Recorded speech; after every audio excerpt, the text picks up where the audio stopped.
3 Count Thursday is sponsored by Arena Eats. Log on to the website arenaeats.app. That's arenaeats.app for the ultimate fan experience. At your favorite sports venue, Arena Eats mobile app, pre-order, express pickup, and in-seat delivery. How do you place your order?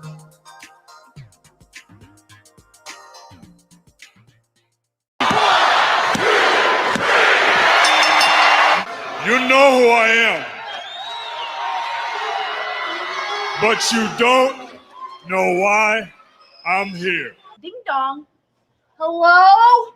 Everybody 3 count. 1, 2, 3. 1, 2, 3.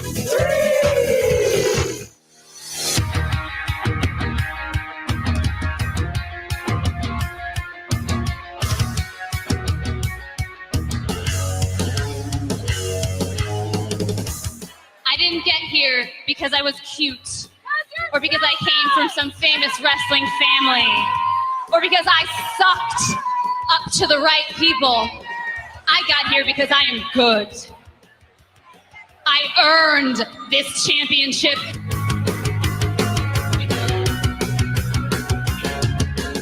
Frustrated into the goddamn word for it. This is bullshit. Brett made a very, very selfish decision. Brett's going to have to live with that for the rest of his life. Brett screwed Brett. I have no sympathy whatsoever for Brett. This is my show, and I'm sick of all of you calling me the coward. You're the cowards. I'm the one here day in and day out in that wrestling ring beating people up. Thank you very much. I don't steal opportunities. I am the opportunity. 3 ain't enough now. I need 5. Welcome in, Jim. I'm an idiot. Ryan. I'm a sausage guy. Matt. Who gives a shit? Tim. Right on the cock. And intern Mark. Hi, boys. I'm going to tell y'all with a tear in my eye. This is the greatest moment in my life. Hello, everyone. Welcome on a Tuesday afternoon, May the 18th, 2021. It is a special 3CT live. Been a while since we have been live on a Tuesday afternoon, but for some reason, we felt the need to talk about this one just a little bit early. What's up, Devin? Devin in with us. A few people in here with us live. If you are, give us a like, a share, a retweet, whatever platform you are following with us on. We appreciate that. Make sure you follow along with the show on social media, facebook.com/3count Thursday, Twitter @3count Thursday. Go to 3countthursday.com. Of course, our home network and GSC Sports at ngscsports.com. And our secondary home, Ryan, Leap Sports. How do you spell that for the people that want to know? Well, you would start with an L. Yeah, you would. Lee. IB. Sport.com. Sports.com. That's the one. That is the Put it one. together. Our secondary home, LEEIBsports.com. That's what happens when you put it all together. That's the one. 3 Count Thursday. 3countthursday.com. You can find our merchandise, our Patreon page, our Collar and Elbow brand deal, and much more. Collar and Elbow seems to be releasing new stuff all the time. So make sure you go there. Use promo code 3count for 10% off each and every order. Again, subscribe to the show, all podcast platforms. Yes, Ryan. Fairly certain I saw them put out a New Jack shirt as well. They did. A yes. New Jack shirt came out over the weekend. Of course, RIP New Jack last week. And then I believe yesterday was the 1 year since Shad Gaspard's passing. And I think a new Shad Gaspard shirt up on Collar and Elbow as well. So, new merch, not for good reasons, unfortunately, but a lot of good stuff over there. The Collar and Elbow folks obviously do some tremendous merchandise, and so make sure you can go over there and again use our promo code. Merchandising. So Ryan, What a move! so Ryan, of a couple of days Coming off this pay-per-view this past Sunday. Of course, we previewed it on Thursday. I'm sure we'll talk about it with the rest of the guys this Thursday night live, but haven't done one of these in a while. I think you had gotten sick, and then I think we just it kind of got away from these Tuesday shows for a bit. So it's always good to get to break up the week a little bit on a Tuesday afternoon and talk some wrestling with the people. And I know some of the friends of the show like when we get a little bonus content up out as well. So let's look at it. Of course, from this past Sunday night on Peacock and the award-winning WWE Network.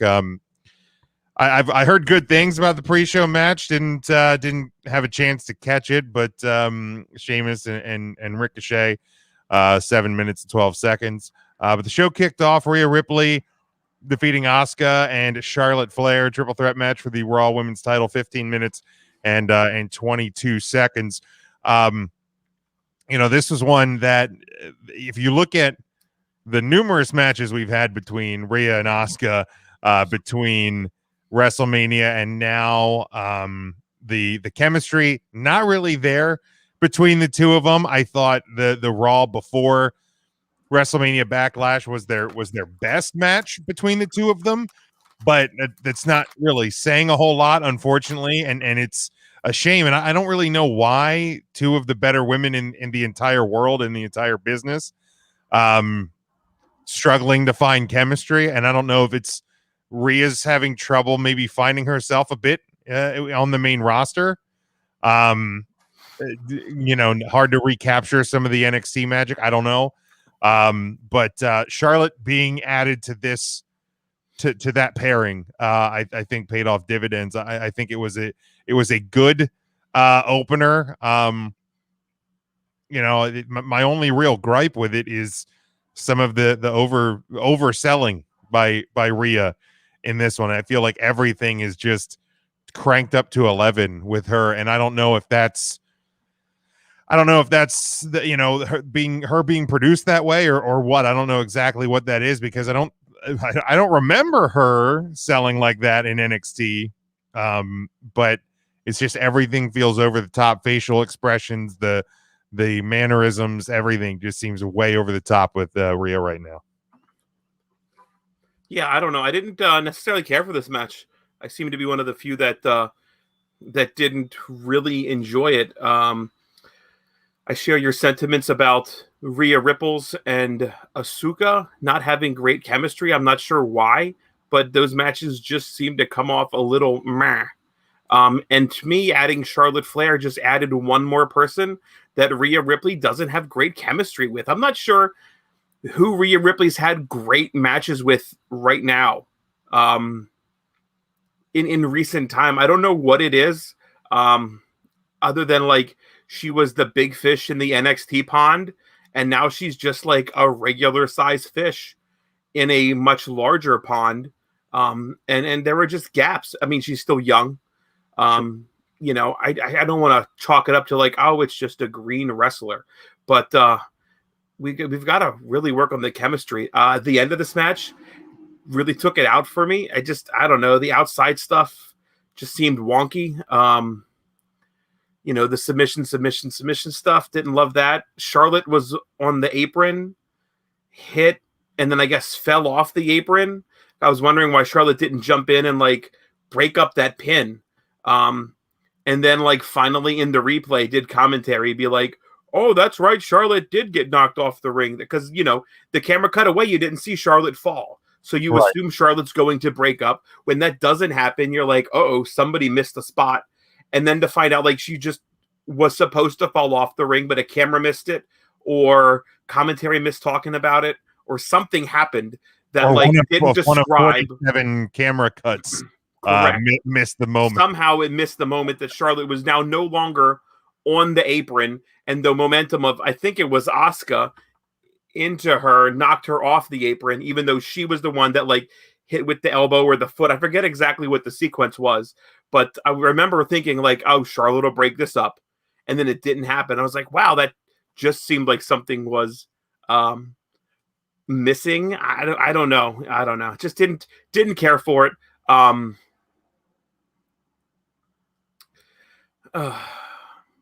night will get worse, though.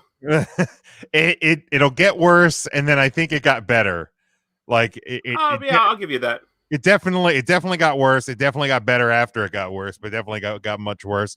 The ending left a little bit desired. I mean, for me, and I felt horrible like having this thought, like when Rhea's coming out for the match, I legit like had this thought, like, did she get called up too soon, or should she have been called up? Like, we're like a little over a month or 6 weeks or whatever into her time on the main roster, and I'm like, was this the right choice? And that's a not a good thing to say when she's your Raw Women's Champion. You know what I mean? Like, I think the choice was right. I think we all really bought into, like, oh, here's this scrappy newcomer who's going up against the likes of like Asuka's and Charlotte Flair's, and she's probably a bit outmatched. Oh my God, the rookie pulled one off. But then at the same time, we're not willing to give her like, oh, still kind of a rookie when chemistry and stuff don't match up for whatever reason. I think Tim and Marcus said it best on either viewer. I think it was probably Viewer's Choice, because they were talking about obviously the show is, you can't, like, when you put her in the women's title spot, she's now the women's champion. Like, regardless of the fact that it's her first night on the show or not. Correct. She's your women's world champion, right, for Monday Night Raw. So it's not a situation of, okay, well, Dana Brooke debuted and she definitely could, maybe this was a little too soon, but hey, we'll give her some time, because like she's the rookie. Right, it's hard right. to be the rookie when you're world champion. It is. This is a bad analogy because it's nothing like this, but when Daniel Bryan won that championship, and that was the big payoff, Daniel Bryan was like primed and ready for that championship. Right. Daniel Bryan in no way, shape, or form was just a rookie. So I think we were really enamored with this like call up. She looks the part. She's tall. So the things should be clicking, and for whatever reason, they're not. Maybe she's just going to be always better in the chase. There's nothing wrong with that. No, and that's something that's occurred with super wrestlers. Right, and you can make great stories about Rhea chasing, the championship. She can win it occasionally, but then she just needs to drop it and move on and rebuild to another chase. So I don't know. I love that matte black lipstick, though. Whew. Yeah, and very. Whew. But we'll see. And maybe it's something she can recover from, and hopefully can get better from. It's just all a matter of, what was it too quick, or was she the big fish in the small pond, and now that she's on the big stage, and maybe too it's the uncomfortability of still being in front of no fans, and it's just a bigger stage at that scenario, or what have you. So I mean, she hasn't really wrestled on the main roster in front of fans other than WrestleMania. WrestleMania last year, when she faced Charlotte, was that was at the performance in the PC. Yeah, so I don't know. I mean, NXT she has for sure. She's done the NXTs. So there's no doubt that she doesn't know how to do it, but she's now had a year to wrestle in front of nobody, or wrestle in front of screens, however you want to look at it. Right. It's not a live crowd. Right. So Mike here says, feel free to drag Ricochet, # he's still a dick. Yeah. Weird stuff going on there today with a tweet he had. I actually don't know anything about this.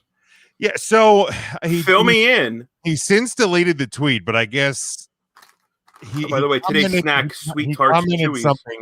Let me see if I'm sure I can find it here real quick, because I was discussing it with somebody. So I guess in a comment thread or something, and somebody brought up about Io Shirai, and he said that he's like better than her at everything, and so he had deleted this tweet. I'm not saying she's not amazing; she 100% is, but I can do everything, and he put everything in capital letters.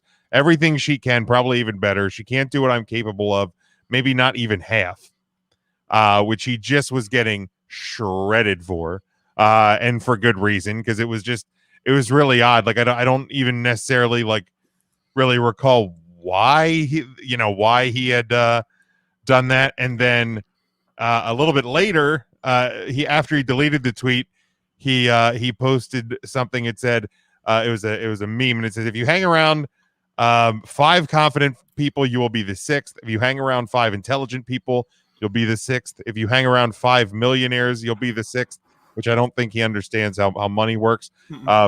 If you hang around 5 idiots, you will be the 6th. And then many people jumping all over the fact that earlier this year, he and Casey Catanzaro from NXT, his significant other, had gone out maskless and in large groups to like restaurants and things. And then also earlier this year, I can't recall the name of the wrestler offhand, but was like training with like 1 or 2 people who are at least accused, if not actually convicted, like sex offenders. Oh yeah. So not the smartest tweets from Ricochet today. It's like he has never heard of the Glass House. Right. Yeah. Just if and I'm not telling you what to do, what not to do, who to hang out with, who not to hang out with, but if you're going to do some things, maybe just don't tweet some others. Okay, we could say it. Let's just don't be an asshole. Yeah, there you go. I'll tell you what to do. I don't give a shit. There you go. Kobe. All right, we move on. Would you have a grade for this match, Ryan? No. Okay. I don't know. C+. It was a fine little average. I had it at a B match. I had it at a B minus. I thought it was good. The ending was a little wonky, but not horrible by any stretch. We'll get to horrible. Rey Mysterio, Dominic Mysterio defeating Dolph Ziggler and Robert Roode to become the new and for the first time father and son WWE Smackdown Tag Team Champion. 16 minutes and 58 seconds. Of course, you had Roode and Ziggler had attacked Dominic backstage. Rey was fighting the match on his own. Dominic comes out, saves the day, hits a frog. What a fresh take on tag team wrestling that we've never seen before. One tag team partner roughed up. Don't do that. Can't make it out to the ring and comes out and makes the save at the end. Don't be that guy. I'm not. I'm telling you, it's a fresh take, and I'm excited that we were able to see something like that. I'm picking up on your sarcasm, Ryan. But Dominic hit what I think was at least attempted to be a frog splash to end this one. But new SmackDown Tag Champions. I enjoyed the match, that like the ending, and I think it just comes down to don't give me that face. I think it comes down to Dominic's size, and it's not anything that's really his fault. But when it's like, if you like one of us like laying on the ground and you throwing just like a light like throw pillow on top of us, it like that's to me what the frog splash kind of looked like. Is it looked and sounded and felt like there was no impact to the frog splash at all. And so you're saying Dominic is too small? Whose father is easily 3, 4, 5 inches smaller than Dominic, won the World Heavyweight Championship. His dad also heavyweight. I understand, but his dad also doesn't use a frog splash as a finish. No, he uses a spinny kick him off the rope thing. Right, but like it was a bad frog splash. It was an awful frog splash. I'll leave it at that. And it was if you or I tried a frog splash. Yeah, but ours. we would be impactful. Ours would have at least made more of an impact. Right. Again, it's not. That shouldn't be his finisher. That's my only issue with it. Is it shouldn't be his finisher. Okay. It just it was bad, and maybe he just pulled it off poorly on Sunday. So I'll reserve final judgment on Dominic Mysterio's frog splash until later, but the one on Sunday not good. I give zero shits of the father-son tag team of the Mysterios. Just don't give one fucking shit about it. We all know where that's going to lead us to. Don't care. Right. I give even less shits right? about the Dirty Dogs. So this match was just trash. The number 2 match, maybe Chris Jericho was absolutely right. It was awful. I had zero care for this whole fucking match. This pay-per-view is off to a pretty rough start for Rai. Yeah, I had this match at a B-. I thought the match itself was fine. Ending not the best.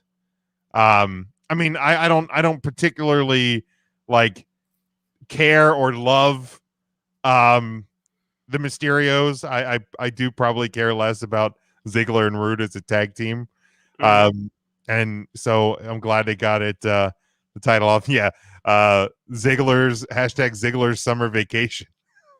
Didn't I say that on Thursday? I said, isn't it about time that Ziggler goes on his summer break, and he'll probably come back around summertime? I don't know. It feels like it's time for him to do a comedy show or something. I either said it on our show or I said it I don't know. Take 3 last week. I don't remember hearing you say that, but I'll give you the credit for it, whatever. So yeah, Mike's one of the guys on Take 3, so maybe I said it over there. Hi, Mike. You hear what Jim says about you when you're not listening. Well, Ryan, hold on. This was a C- match for me. Okay, this and B-. And it's gonna get worse. It definitely. Okay. So, how long do we want to pile on here? I honest to God, I feel like we can pile on here as long as we need to.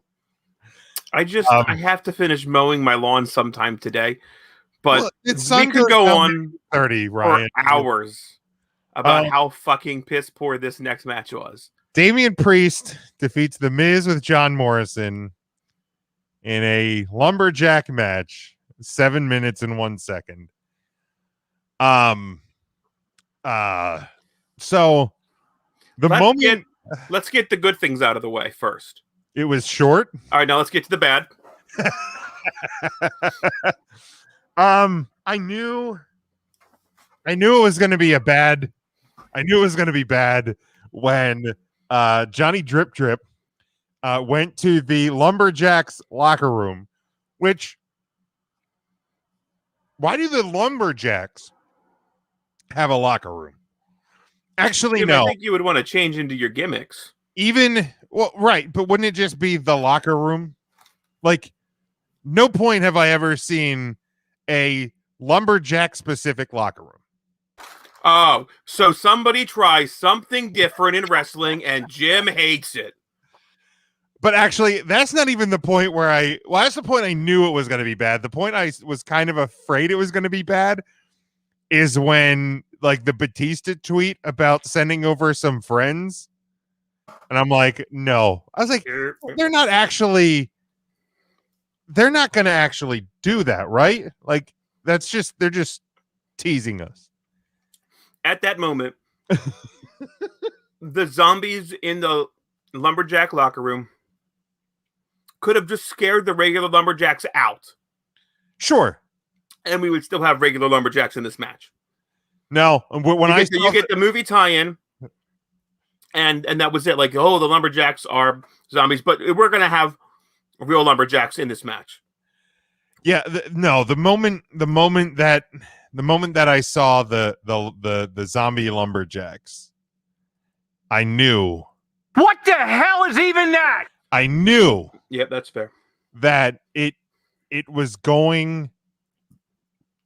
It was going to be bad, and I just like, and then they started chasing Morrison through the hallway, and they're breaking up the interviews, and it's just, holy Jesus. What is that? What the fuck is that? We're going to run out of sound clips. And then they come, they come out to the ring, the competitors come out to the ring, And there was like a small sliver of me, Ryan, that was like, please don't do this. Just please don't. Just you did the fun stuff in the back. Yeah, you did. Okay. But can we just, and then the smoke and the screens and the Thunderdome, and I just, oh my. And here's the thing. I'm a proponent of not everything on a 3-hour wrestling show is going to be aimed at me. I'm a 36. I'll be 36 in 2 months. Year-old man. A PG show. It's not all aimed at me. I get it. We had a follower on Twitter when I'm tweeting about just how awful this is. He said, my 8-year-old thinks it's hilarious, and I'm like, that's who this is for. But even like I'm trying to like separate the two thoughts in my mind. Like this isn't for me. Just get through this match. This isn't for me. And the kids love it. And here's the thing, like when I was 8 years old, 10 years old, I probably would have thought it was fucking cool too. But this one was bad. It was bad. And I'm not sitting here doing the worst thing ever and blah blah. I'm not trying to make like WCW 2000 comparisons and like because I'm not necessarily gonna go that far. But man, this was bad. It was cheesy. It was corny. And it just definitely wasn't for me. It didn't ruin the whole show for me, but this match, and for the first time ever, my grade for a match on a WWE show, F0, a full-on 0. 0.0. Wow. With fucking zombies. Well, that was your notes next to it, and I even put it in big letters. Yep. Fucking stupid zombies. Yeah, there it is. Yikes. Fucking yikes. I want to scream and shout about this, but the object of this is not to go viral or have that little clip that everybody shares that like that's not what we're trying to do here. But this was bad. This was bad to the point where I looked at this and my first thought was, I am disappointed in you, WWE. I'm disappointed. I try to bring my friends over. I try to have fun and be like the cool dad. And then you do this, and I couldn't be more upset with you. You've really let me and your mother down. Jim, you're the mom. And sure. And I can't wait to watch you 24 hours from now on Raw. Because that's what we do. Right. My biggest takeaway from this, and this is, I don't know, a message, I guess, to the marks of AEW, to the demo god himself, maybe Chris Jericho. What you saw on Sunday is clear and obvious that Vince McMahon doesn't really give a shit about that core demographic number, because anybody over the age of 18 is shitting hard on that segment. What Vince McMahon gives a shit about is counting the dollar bills that segment got him. Here comes the money. Here we go. Dave Bautista, movie money, cha-ching, cha-ching, cha-ching, laughed the whole way to the bank. I didn't look. I wish I looked it up on YouTube. I'm sure the zombie shit on YouTube has more hits than anything else from that pay-per-view. I'll look it up. I would be willing to bet money that zombie shit is in the millions. And even if people are watching it to bitch about it, you're making the WWE money. The money's they don't still the same. give a shit. This show was on the Peacock streaming app, which bought the rights to the network for how many dollars? I mean, insane amount of money for the 5 years that the network's going to be on the cock. Come on, Vince McMahon doesn't give a shit about your 18 to whatever. What is it, 18 to 56? What is the demo? He doesn't give a shit about that. So the Priest and Miz fight off an Army of the Dead network exclusive, 533,000 views. Not even a million. Bust my butt. The Morrison stumbles upon the Army of the Dead backstage, 143,000. That's actually really low. Now, give me something else comparison-wise. What was the Dominic match? Is that up there? I mean, if it goes in chronological order. Let's see here. The kickoff show match, 161,000. Batista kicking off the show, like the opener video, 631. Charlotte launching high risk attack on Rhea Ripley, 250. So more than that. Charlotte not dwelling on defeat, 157. More than that. Ray and Dominic dig deep, 414,000. Wow, still more than that though. Still more than that. Strowman Express goes airborne, 399,000. More than that. Bianca Belair backstage interview, 116,000. More than that. Well, here, yeah. This tells you exactly where fandom for WWE. Roman Reigns levels Cesaro with a Superman punch, 1.4 million. Roman Reigns. Heyman never doubts Roman Reigns network exclusive after the match, 1.1 million. Really? Yeah. Wow. Dude, they are cashing checks with Roman Reigns. Full WrestleMania Backlash highlights 1 million views. Okay. Bayley slams Bianca Belair onto the steps, 182,000. So I mean, it's among the highest. So outside of the main event, yeah, this match drew the most attention on the WWE YouTube social media channel. Yep. And Vince McMahon doesn't give a shit. And that's honestly, I was joking about the disappointing thing, but like that's what sucks as a 30-something-year-old fan.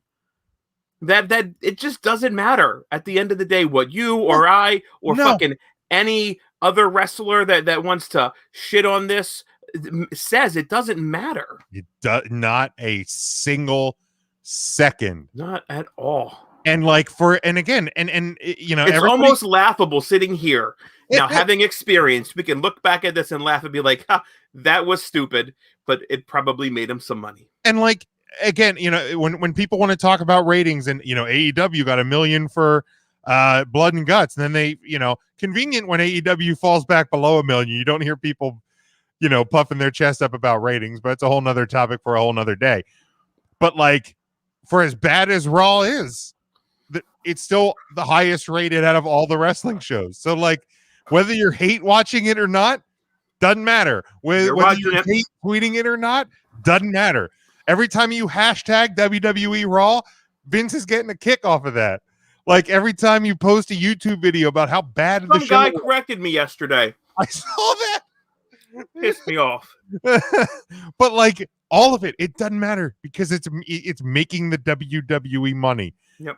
Let's see. Devin here says only interesting I had in the whole zombie thing was who was playing the zombies. I think you said Scotty Too Hottie was. Scotty Too Hottie was one. Dev, one of them looked like you. With or without the makeup? No, without I've seen Devin. Oh yeah, and then this one, I saw the spot in the match. You know, Miz, right? A guy who has wrestled for over a decade, never hurted anybody, you know, never been out long term with any injury. And I'm not. It's not anybody's fault. This literally could have happened in any match. Awkward landing from Priest coming off the top.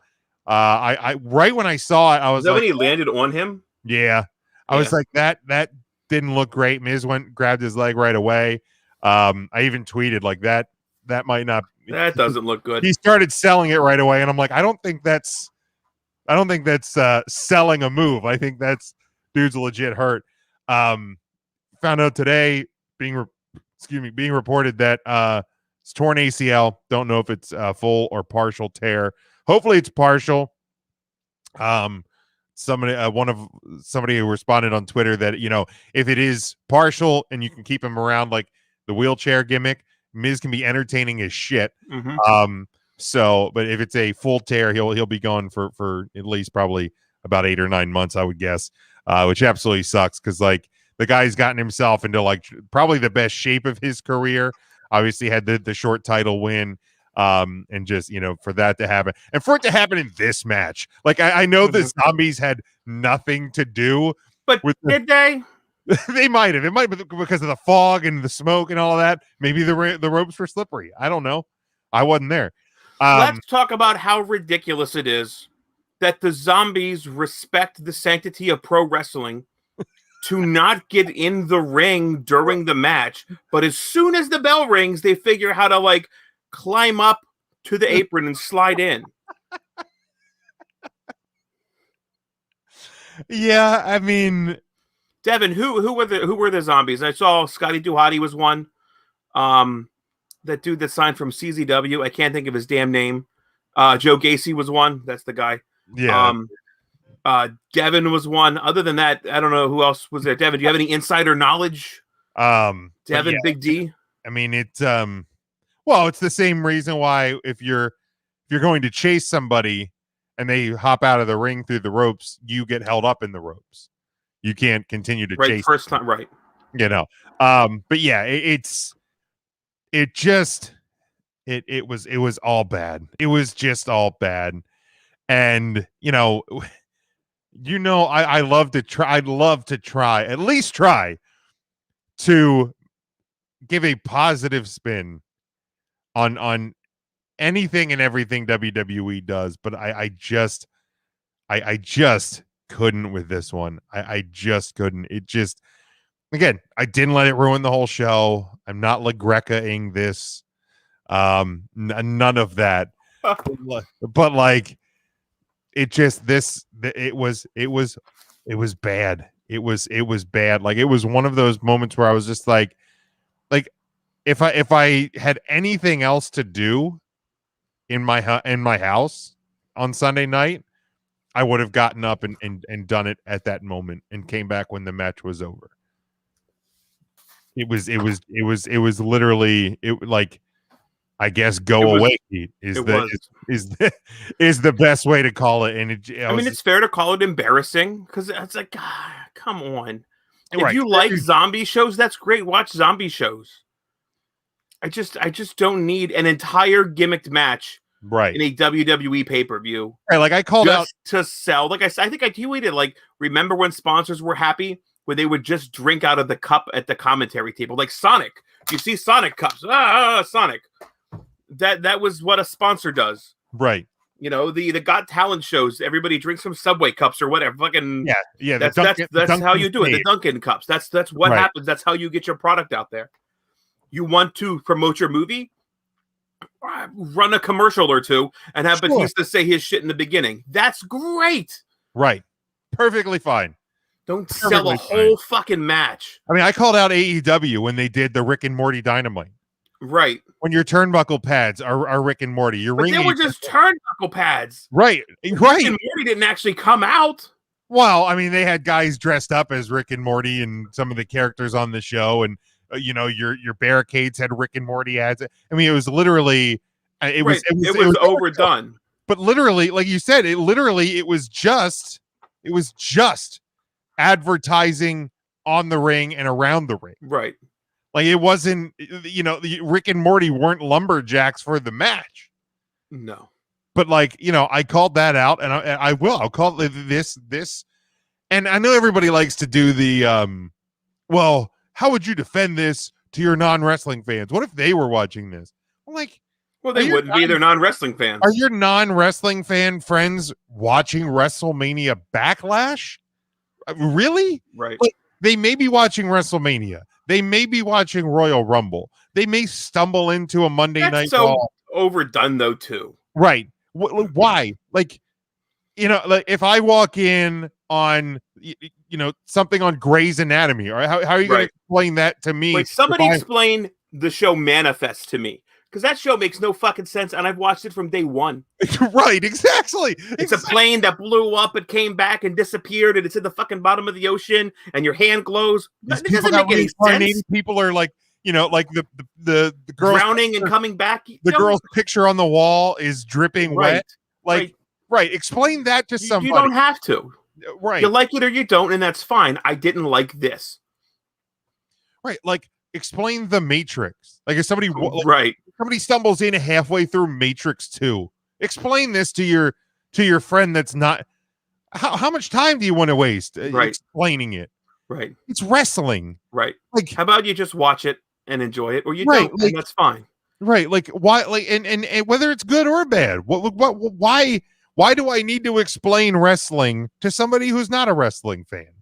That thing has never made sense to me. Here's my biggest gripe with this. We just came out of Blood and Guts from AEW when everybody pissed and moaned that the business was exposed because the COVID god himself, Chris Jericho, fell off of a cell. Mm-hmm. And it was exposed that he fell onto some wood and a crash pad. And the WWE comes back with fucking zombies as lumberjacks in a match. Like, come on. Right. Right. Like, I half wonder, what's actually worse? I'm not even kidding. Oh. Maybe this is a Thursday debate. This could be. Are zombies worse, or something that actually exposes in the moment that the business is staged worse than? Aren't they both zombies? doing the same thing? Are they? Yeah. Let's put zombies or exposing the business. And I feel like that's what the Jericho spot did. They didn't purposely do it, but a bad camera angle exposed the fact that Jericho fell onto a crash pad in some wood. Right. Or it gave away a pretty mycrashpad.com. What was it called? Mycrashpad.com. Is that what he said? That's what Cornette calls I don't want to sound like Cornette either, because I enjoy both programs a whole lot. Right. But when mistakes happen, and let's talk about them.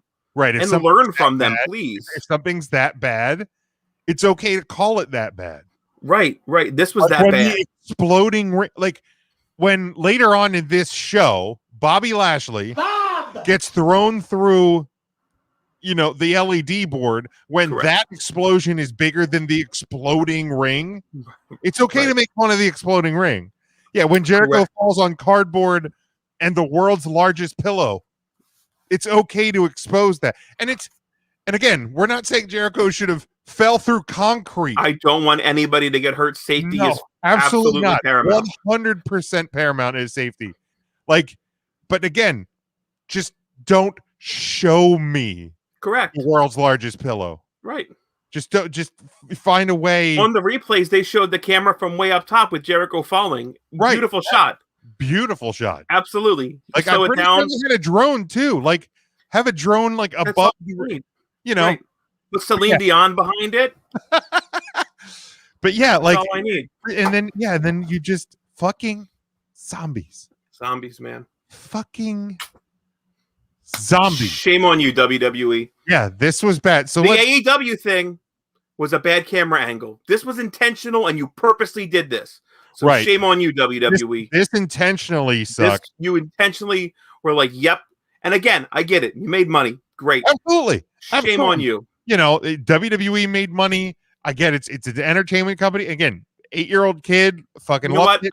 I can sell bootleg copies of your DVDs. I'd make money, but shame on me. Shame on you, WWE. Yeah. And does your niece do you still watch wrestling with you? This was a fucking zero. Does your niece still watch? No. She just likes Charlotte. That's it. Okay, because I was going to say, show this to her. And see I don't think she likes spooky things. She would have been turned off by this. Okay, so there you go. So honestly, it's not even for it's not even for all kids. It's not even for all kids. No. All right. Well, the show bottomed out here. 0%. Yeah, 0%. I will give it. I actually did your little number thing. Very good. I don't know how you do your number thing. I have minuses at 82. I have Pluses minuses. Minuses are at like it's like a B minus would be an 80 Oh, okay. for me. A straight B is like an 85. A B plus would be an 87. Oh, Now, okay. Well, then let me do. So A a B plus minus 100 is an 80. Yeah, for me. All right. And A minus would be a 90. But while you're doing what were your pluses? 7s then. 7s, yeah. So while you're doing Steiner math, let's pause here. Let's hear from the sponsors of the show. We'll be right back with the final 3 matches from WrestleMania Backlash. Stick with us. 3 Count Thursday live. Promotional consideration paid for by the following.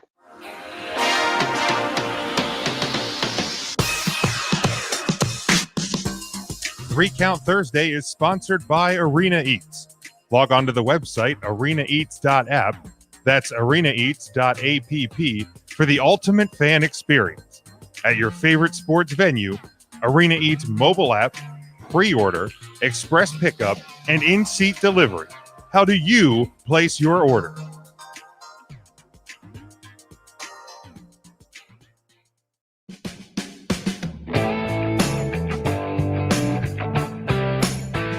You're listening to NGSC Sports Radio.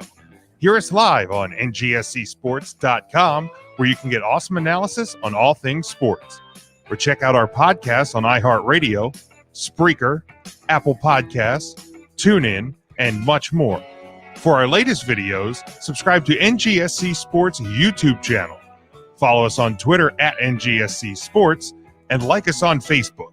NGSC Sports. We never stop.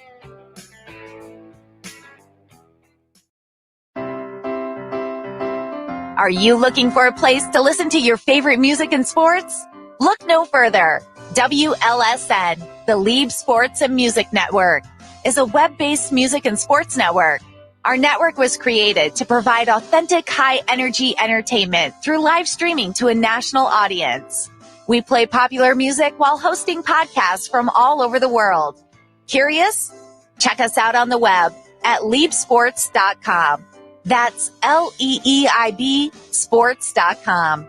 Or find us on the TuneIn Radio app. Got Alexa? Just say, Alexa, play WLSN on TuneIn. WLSN is America's #1 blog-themed sports and music network.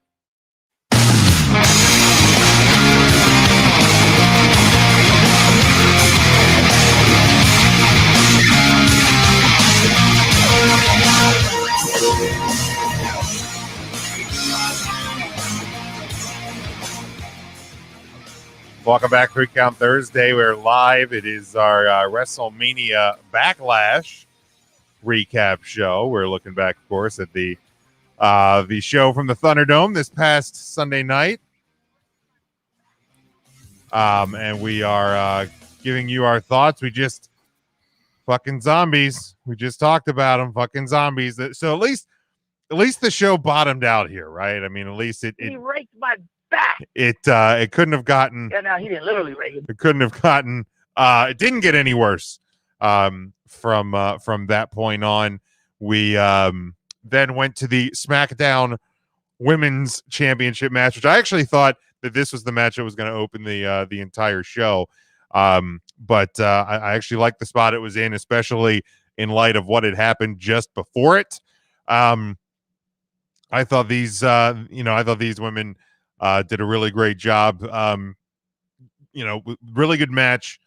And to bring the show back up, or start to bring it back up from where it had just been. Bianca Belair retains 16 minutes and 2 seconds. The looks like the third longest match of the night. The thing I really liked, and it was subtle, but it was really well done, was the use of Bianca's hair throughout the match. But I love it. I love the fact that Bianca retained. Yeah, I think this is the exact opposite, Jim, of the problem that I had with the opening match. Yeah, okay, that did open. Yeah, that I feel like the chemistry between these two women were just phenomenal. I absolutely love the story that they told again with the hair. Totally different story than was told with her and Sasha too. That you can use the same object and part of a wrestler and tell a very different story. Wonderful match. Absolutely love the storytelling. Really, really did. Love everything about this Bayley.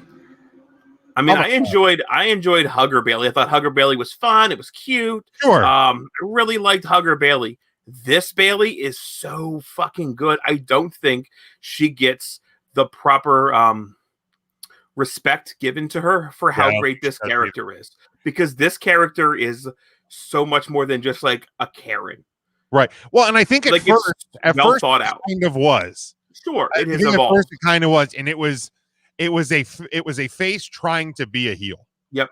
I felt she's bought in now. And I don't think the even though I loved, for some reason I really loved the her Karen cut, but it was almost too typical of that style. Now they've kind of morphed it a little bit. They've morphed her look a little bit. She's not wrestling in, because she went from bright colored gear to the same look of her gear, just in black or dark blue or whatever. So it was now she's not wrestling in traditional wrestling gear anymore. So it has been a full change. I love the character.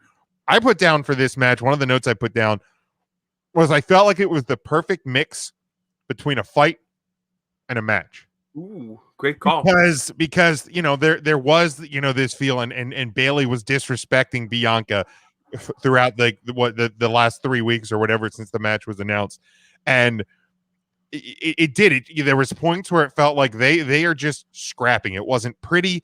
It wasn't like a great traditional mat classic or anything like that. But then there was points where they were wrestling. They were professional wrestling. And it had a how many times have we seen these two actually wrestle in the ring together? This was the first time that Bianca, I believe, defended her championship since WrestleMania. First defense, her first. Whereas you look at something like Raw, and Rhea's out there with Charlotte and Asuka every single week. Yeah. And they just don't have the fucking chemistry that these two ladies had. I don't understand what the big gap is. Maybe it just felt fresh because we've not seen it week in and week out in different incarnations of the same three wrestlers. But man, this was it was fresh. It was different. Yeah, this was my second highest graded match. This was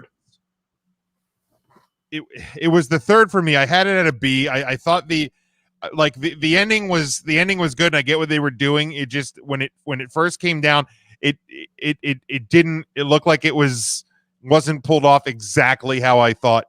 It looked like I gave it a B. It's not by all means. It was the best match of the night at that point. Mm-hmm. I just thought the next two were that good. Okay, so I gave this one an A minus. And maybe it's just, there was no zombies in this match. right, and if the WWE Championship match and this match were flipped, this one may have gotten higher than the WWE Championship. Okay. Maybe it was just the fact that it was coming off the freaking horrible, god awful match that was that lumberjack match, and it was just that much harder to like if you're pulling yourself out of the mud, right? When you first get out of the mud, you're still covered in mud. Yep, that's and fair. Then you have to start rinsing yourself off. So anything after rinsing yourself off is better than being covered in mud. So maybe maybe that was part of it as well. But I thought they did a really good job. And to be in that spot has to be difficult. It sucks so bad. When you're coming off such a shit match and such a shit spot that lumberjack match was. So just like I said, best of the night so far. Had a B for me. So happy that Bianca retained, even though I think Bayley could handle that heat. Mm-hmm. I just don't think it wasn't time to take the title off of Bianca. No, it's not necessary. I think I would like to see Bayley and Bianca a little bit more. I really enjoyed this match. Again, I don't want every single week just some version of this. Yeah, right. I feel like that's what we just get on Raw. And I think that's pay-per-view, right. Same thing. New pay-per-view, same things, and eventually the feud might end. But I mean, I'll give them a little bit of credit. Last night, like they didn't go, and I thought they were going to go right back to Bobby and Drew, because I thought if you get to Hell in a Cell with Bobby and Drew, it's a great way to blow off that feud. But maybe they are done with it. I don't know with what we saw last night. But I mean, there was a good enough tease that everybody was like, "Oh, fucking Drew again." Right, exactly. Yeah. Exactly. And then they gave us a little bit of a swerve there. And but it's no offense to Drew McIntyre. I like Drew McIntyre a whole lot. But like, I'm a little fatigued, let him get away from that picture for a little bit. Right. Maybe he gets the break on SummerSlam when there's crowd. When it looks like, and per the reports, it looks like Money in the Bank in July is going to be where we kind of hit the reset button on the touring side of WWE. You know what? And that's great. I feel like we've said all along that like the return to normalcy is through vaccines. And as more and more are getting vaccinated, you need to, I guess, see where we're at and how good these vaccines are going to be. Give it a shot, and let's hope for the best.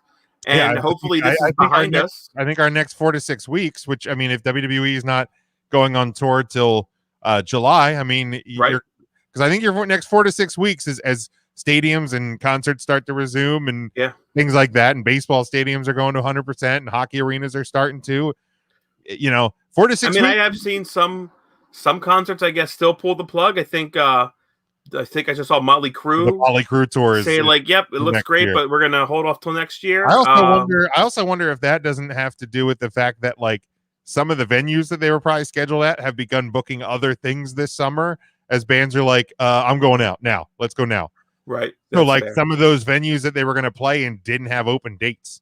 Okay, that could be. So they're holding off till next year, but that makes sense. Like the Green Day, the Hella Mega tour with like Fall Out Boy and Weezer, that's starting in August, I think. There's a lot of things that are starting to go out. But again, 4 to 6 weeks, I think you're gonna be able to tell if things are actually as good as they want us to believe. And by the time July rolls around, I think one of the funnier parts about it is last year when you started to see I think there was like buzz that like WWE wanted to have fans back in August at SummerSlam, and like how silly does that look looking back that we thought we were going to have fans at SummerSlam last year. But like I remember a couple of people who may or may not be notorious WWE haters that comment on our Facebook page that were talking about how WWE is definitely going to be the first one to have fans because Vince only cares about money. Right. And he doesn't care about people's safety. WWE, with the exception of it looks like Impact, is going to be the last major wrestling company to actually have fans back. Like so. Nope, not hearing it. Not hearing it. ROH just announced recently that fans are coming back. So like Impact hasn't, WWE hasn't. MLW is going to have fans down there in Philly. July. AEW has had fans at Daly's Place for a while. They're going to be on the road in July. So WWE is like the last one. So I find that. Right. I mean, Daly's Place is still that outdoor amphitheater that they're kind of getting the best of the situation that it is outdoor, that it's still going to be a bit safer. Free for them. Huh? And it's free for them too. It's free. Yeah, like I love, like Tony Khan, I guess, said yesterday. I don't know if he was on Busted Open or something, and he had said that, we're still going to be around Jacksonville because we love our fans here. And I'm thinking, it's also fucking free, dude. Sure, why couldn't you? Right, like why wouldn't you like do 2 or 3 shows on the road a month and then do 2 or 3 back at Daly's Place? That's definitely cost saving when you have 47 people on your roster. As a consumer of your product that watches it on TV, it looks the same no matter where you put the stage. Don't give a shit. Yep, I don't care. Monday Night Raw from Poughkeepsie looks just like Monday Night Raw from anywhere else. Right. Exactly. Same stage, same entrance, same ring. Don't give 2 shits. We're live at the Bryce Jordan set. Don't give a shit. The only real difference for Daly's Place, I think, is the fact that you'll have the hard cam looking at the stage. And then when you go to other places, it's you're hard camming to the side.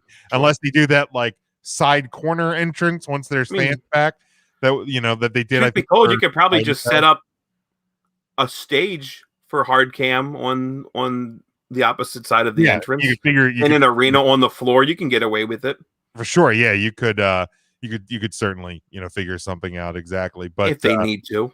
If they need to, but to retrain their professional wrestlers where hard cam is, I don't know. Right. Well, yeah, I think that's going to be an interesting thing when they go back on the road, when WWE goes back on the road. Because I mean, now WWE, they basically had the same setup, but that's one thing I enjoyed about NXT at Full Sail.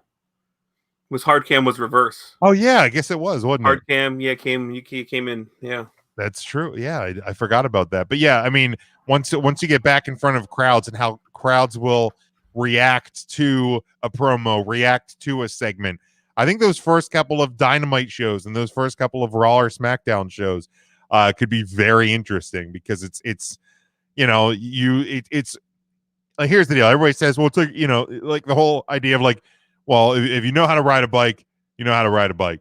Well, yeah, but if you haven't ridden a bike in 10 years, like the first time you get on it, you still kind of got to get used to the feeling of riding the damn bike.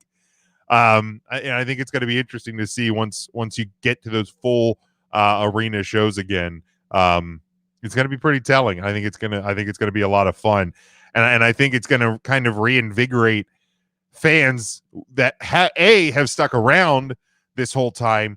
And then also for those that went away because they can't watch a empty arena show. So I think, come July for AEW, and I think they're for Double or Nothing this month, they're going to 100%. So it's going to be wild just for that at a wrestling show again. But let's continue on here.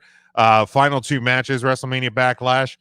We have the WWE champion Bobby Lashley retaining, defeating both Braun Strowman, Drew McIntyre, 14 minutes and 12 seconds. I had this one at a B+. So like I said, it wasn't that much higher than the SmackDown Women's title. And I think again, it's that if the matches were flipped on the card, they probably would have been flipped here. I love the physicality, and I probably need to get the soundbite of Big E, the big men bumping meat sounder for a match like this, because it was three big dudes in a match, just beating the hell out of each other. He's a real big dude. Like I liked it. It looked and felt different than the rest of the matches on the card up to this point. I love the spot through the LED board, and I love the fact that is still the WWE champion. I was like, if they would have given it to Drew, it wouldn't have been as bad. There was part of me that was really afraid they were going to give it to Brawny, but super thrilled that Bob is still your champion. Bobby! Are you muted? Oh, I think I might have muted you by accident. Are you? Yeah, muted? I don't know. I might have muted myself. It's okay. I don't know what happened. I really liked Braun Strowman there for a while. I did too at one time. And I really liked the whole running Braun Strowman thing. I thought that was really funny. And then the WWE's like, oh, this guy. Yeah. The WWE's like, oh, this guy runs and that's kind of funny.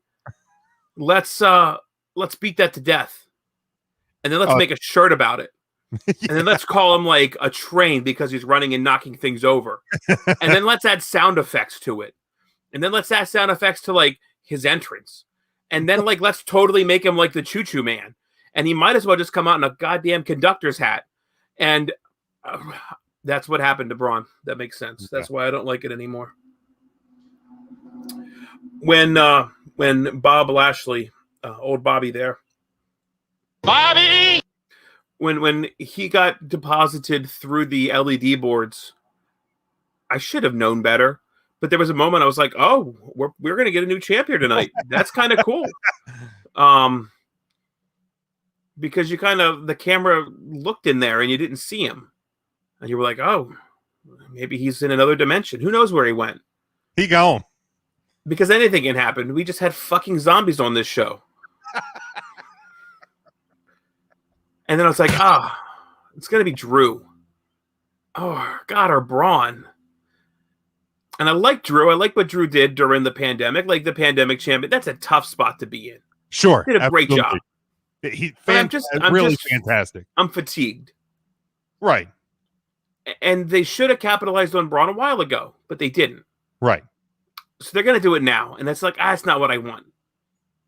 Oh, Bobby wins. All right, cool. That's great. Right. But for all of those emotions that I just went through, I gave this a B-. Okay. It was the second three-way match for a championship, both from Raw. That should tell you like where their writing is stuck. Something's just not. We bitch about like you don't want to reuse like the move in match 1 and 2. That's going to be a finisher at the end. Right. Well, yeah, here we go. Let's just use the same style match.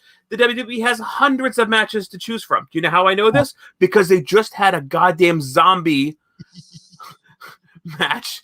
So they could pick anything. They're like, let's just do another three-way match. You could have called one a three-way match and called one a triple dance. I don't give a shit. But at least they were give both it a different flavor. Something. Right. Something. Yeah. Make this one a hardcore anything.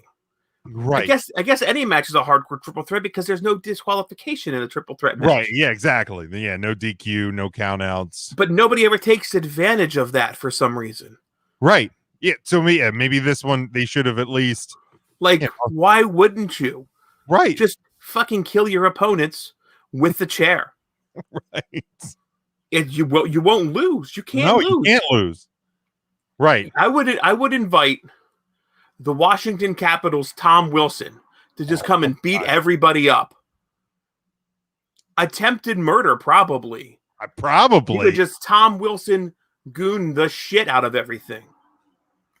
Why wouldn't you? You can't get disqualified. Right. But nope. Nope. Was that The Undertaker? Yeah. Nice. Nice. The more I talk about this, the lower I feel like I should move my grade. But Bob retained, and that's really the important thing. Mike, Caps fan. Oh, for Christ's sake. I went to the wrong. I accidentally clicked off the soundboard. Oh, no. There. Bobby! There we go. There we go. Thank you. I was trying to hit it. Thank you. Jim, I don't know. I'm not even a huge hockey fan. I don't know why I get a talking, but like your tweeting about the Caps just makes me not like the Caps. That's okay. Your sarcastic tweets about like the Eagles at times makes me hate them more. That's fine. That's so fine.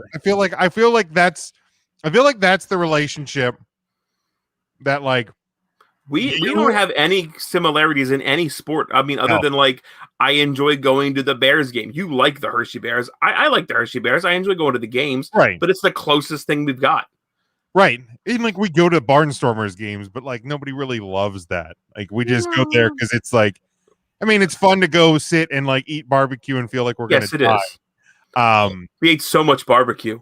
That was not smart. That I really thought I was going to. Hey, Jim, there's a barbecue buffet at the Barnstormer. Let's go. 2 hours. Okay. And then we ate like we took that like a challenge. Right. It wasn't just a statement. So we ate, and then we ate some more, and then you go, hey, they just brought out pulled pork. That wasn't on the thing before. So like we could just go get a little bit of pork. No, we get a whole fucking buffet line full of food again. Yes.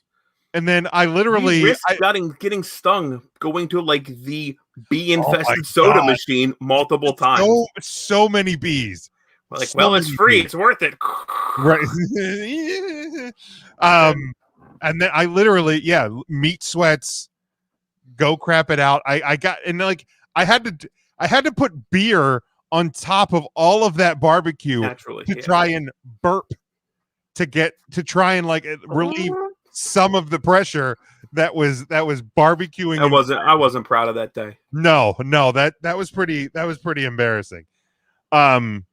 Tickets available at LancasterBarnstormers.com. Right, but like, I feel like that's the sport relationship that like you, me, and even Matt have together. Sure. Is like, And now that Matt's not here, Matt's clearly the guy that bitches about refs much more. Oh yeah, he and I are even on that. I don't know about that. It might be. I mean, we're close. I'll call it a tie because he's not here. That's fair. I'll call it a tie because he's not here. But like, you guys are Philly Eagles, correct? You know, like Eagles, both of you for sure.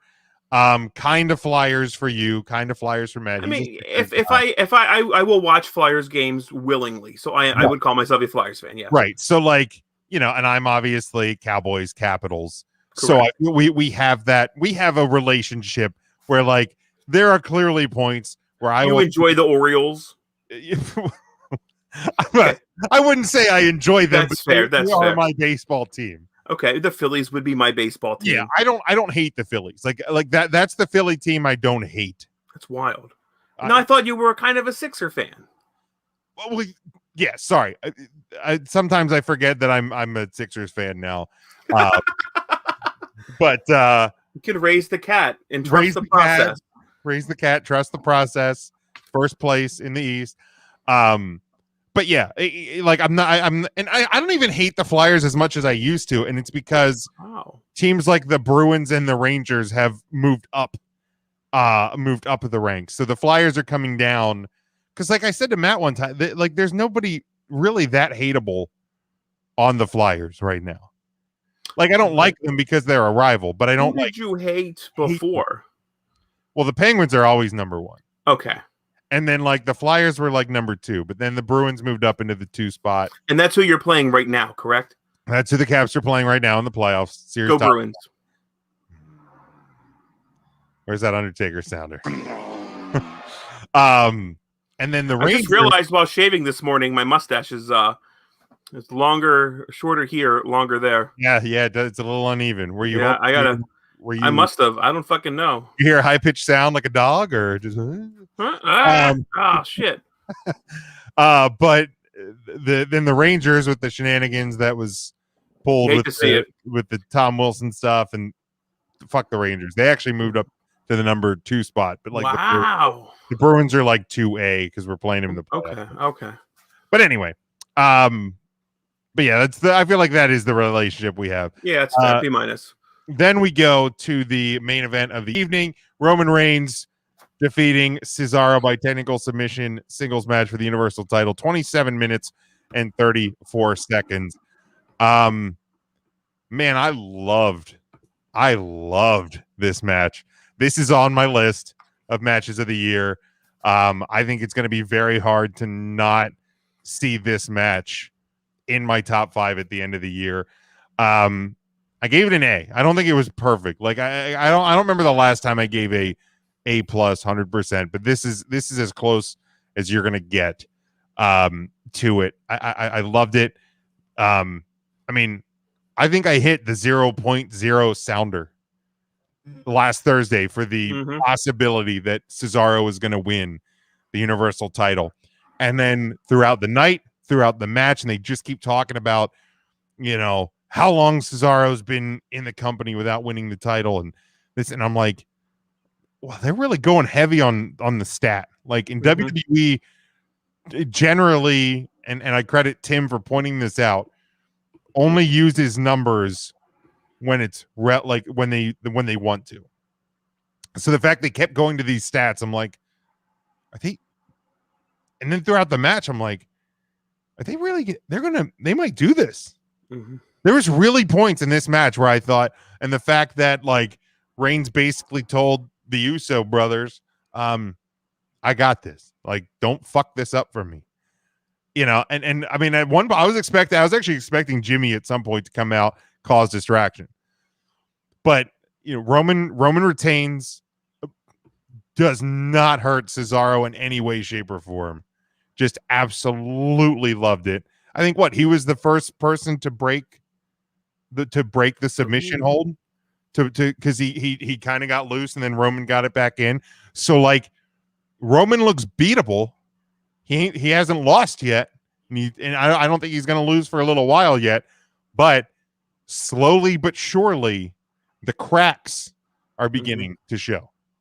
Right, this match did a ton to the seeds of doubt that Roman Reigns is unbeatable. There's absolutely ways to beat Roman Reigns. And Cesaro proved that.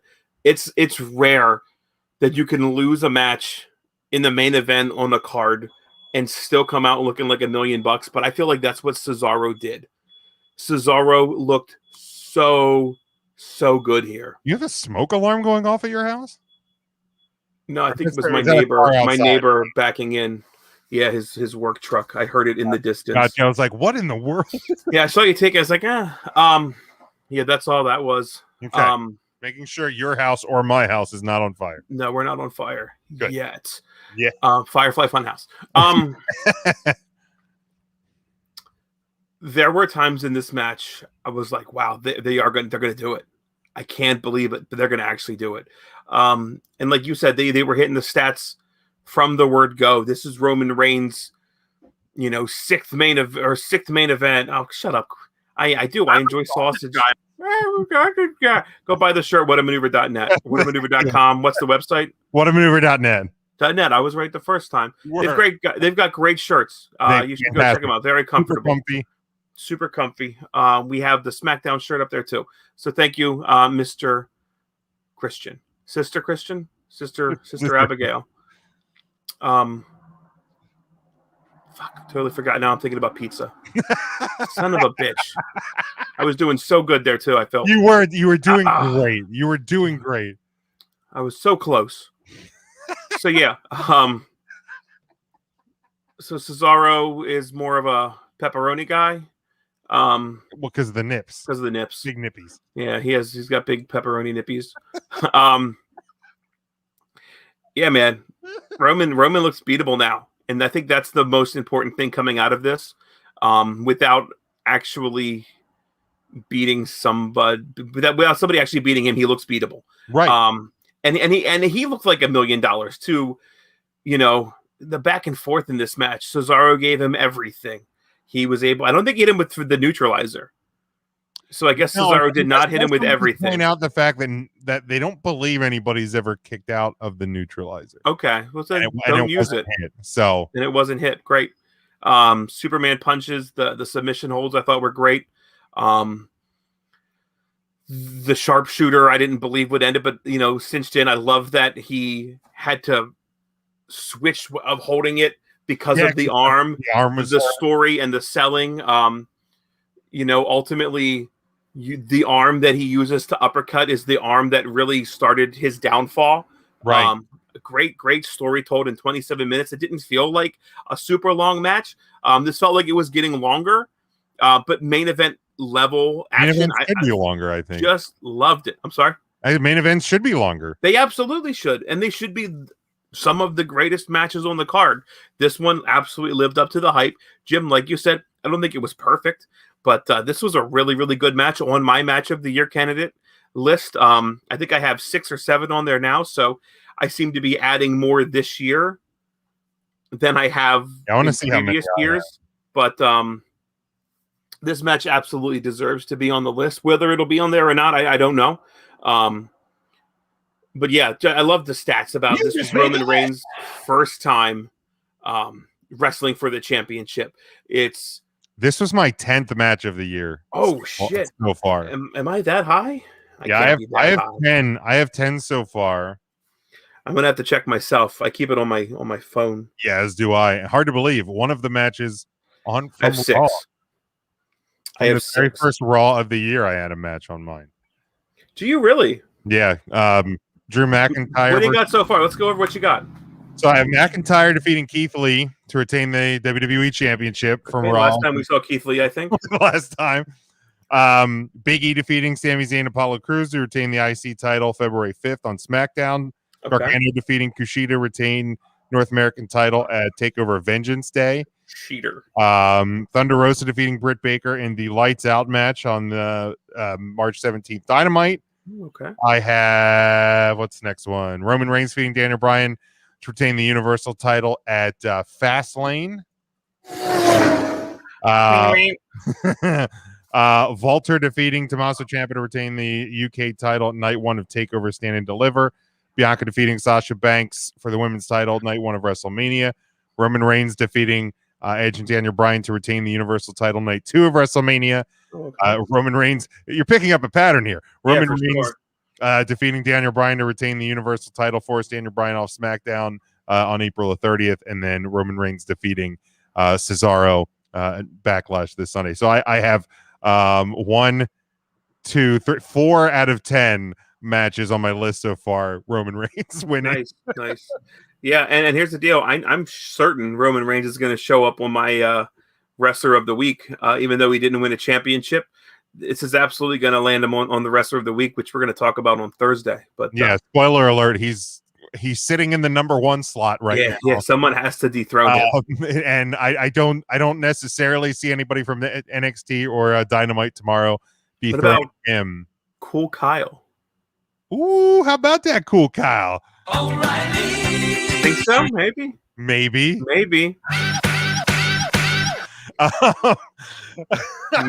I love that one, by the way. I love it too.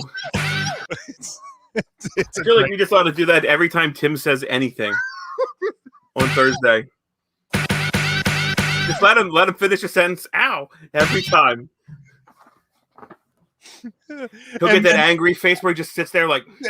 And then at some point, just randomly throw in War games. Oh, he loves War it. Games. War games. War games. What I'd love for you to do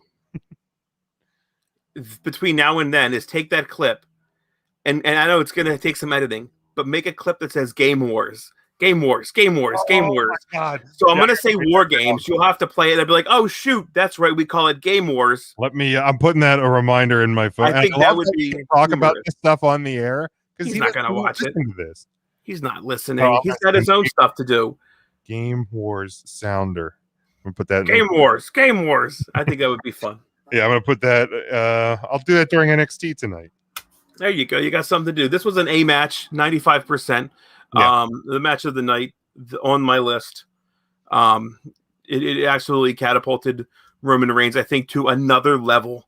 There's just nothing about his game that I don't like right now. He can submit you. He can pin you. He can TKO you. I love that he just rains down the blows. Like it's Dude, very real feeling. Everything he does feels important. Every single thing Roman Reigns does feels important. To this point where like I'd like to see Brock Lesnar come back and him have a match like this and beat Brock Lesnar like this. Because I feel like everybody's like, Brock will come back and beat him. This could like I feel Roman like Reigns is untouchable. I feel like that could be a SummerSlam main event. Oh my God. You know, with you absolutely. know, like I know fans reportedly are going to be back for Money in the Bank, but could you imagine? You don't give that a Money in the Bank because I think that whole weekend is supposed to be the first with fans. Money in the Bank, the Money in the Bank weekend. Okay, so like Friday night SmackDown, Money in the Bank Sunday, Raw on Monday. Could you imagine? And I maybe even in the same venue. I don't know, but. Could you imagine if Friday night on SmackDown, Brock's music hits, and that you have a stare down to the first night with fans back? Get you ready for SummerSlam? Hello, like that's awesome. Like that's you know what I mean? Like it's just come in my face. Like I mean that I'm looking forward to. You know, that would leave Tim asking one question. What's that? Oh, why am I coming? Because you're a fan, Tim. Oh man, that's a good question. Would you throw a takeover into that weekend? Possibly. Why not? I mean, if you're gonna have fans, but I think there's a takeover coming up, isn't there?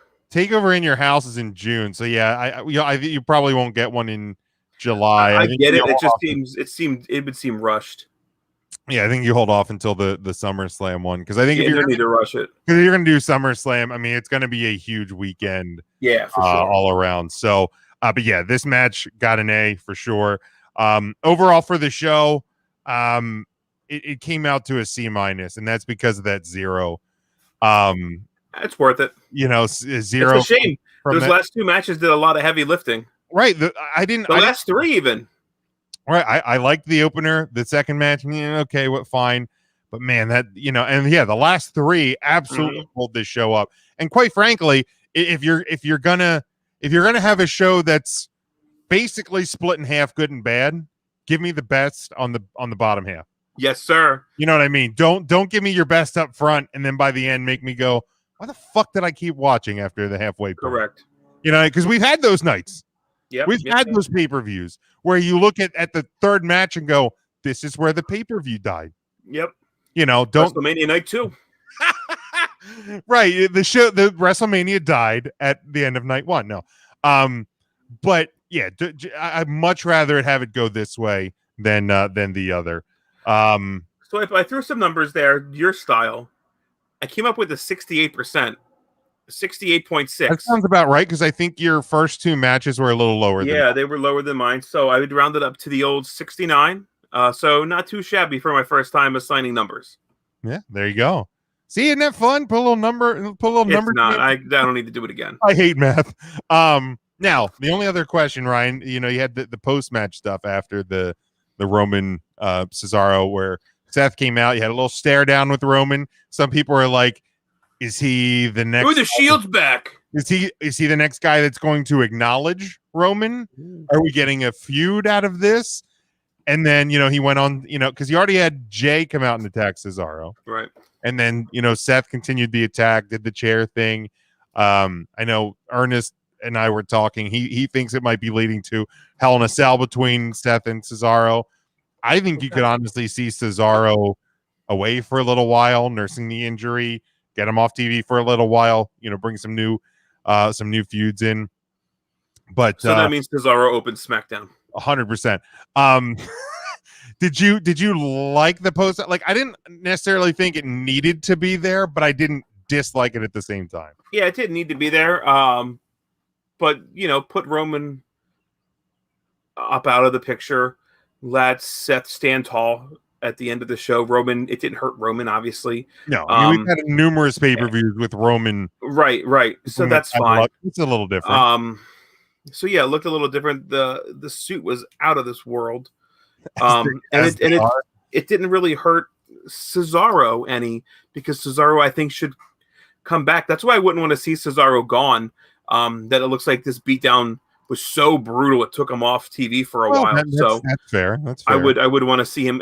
Maybe not this SmackDown. But you could do like a talkie segment with him. At home, I'm going to be back. I gave it. A great shot, and it was very evenly matched. Then your goons came out, Tom Wilson, and beat me up. But whatever. You know how it is. Way out of line. It is what it is. Anything else, Ryan, before we close this one up? No, we can shut up shop. We'll talk to you guys on Thursday. NGSE Sports, Facebook.com. You know all the stuff, right? You're going to talk about this. Yeah, absolutely. Yeah, Tom Wilson sucks. Bye. Jeez, Ryan going right for it.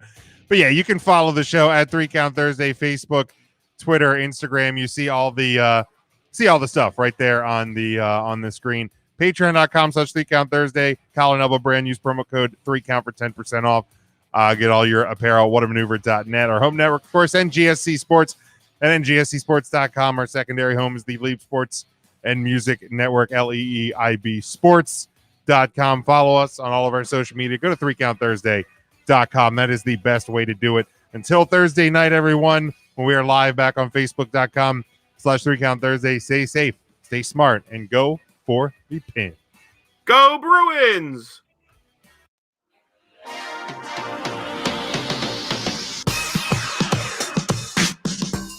Three Count Thursday is sponsored by Arena Eats. Log on to the website arenaeats.app. That's arenaeats.app for the ultimate fan experience. At your favorite sports venue, Arena Eats mobile app, pre-order, express pickup, and in-seat delivery. How do you place your order?